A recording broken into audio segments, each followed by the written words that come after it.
I want to touch on with this podcast is Nintendo Switch 2 game keys. Now, a lot of people complain about them because they say, hey, game keys, they're basically killing, the collector space. You're not really getting the full game on the card. Most games are downloads, and a lot of people act like this is new when the reality is this is something we've been dealing with for 20 years, which started with the Xbox 360 and PlayStation 3 era, which at the time of its release of this podcast has been 20 years since this came out. And basically, that's the experience you got. That's the first console generation, which created this type of phenomena.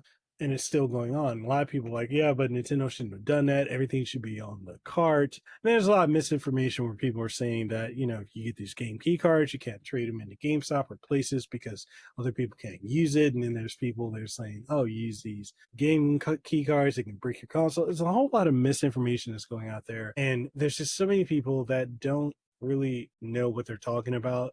And that's kind of where we are at with the game key card information.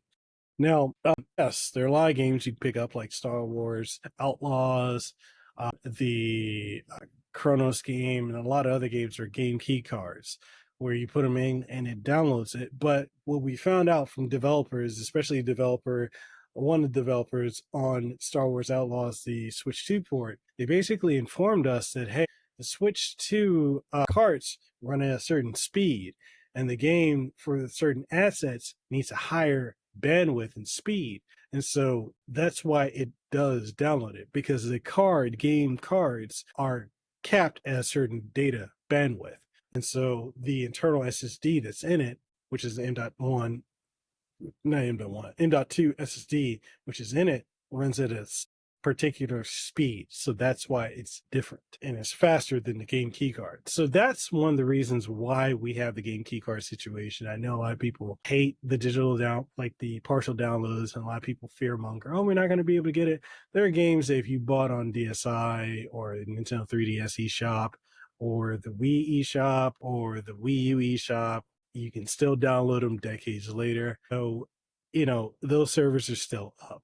However long they're going to be up, I don't know if they're going to be up 30, 40 years from now, but they're up now. And there's nothing that we can really do about it. Complaining isn't helping when people are complaining without providing solutions other than pointing fingers and saying, this is because Nintendo's greedy, or this is because Nintendo cheaped out on the components. I'm pretty sure that Nintendo can make a game key card that has a higher bandwidth and speed, and developers could get that or re-optimize their assets to run at the slower speed as opposed to needing to do a download.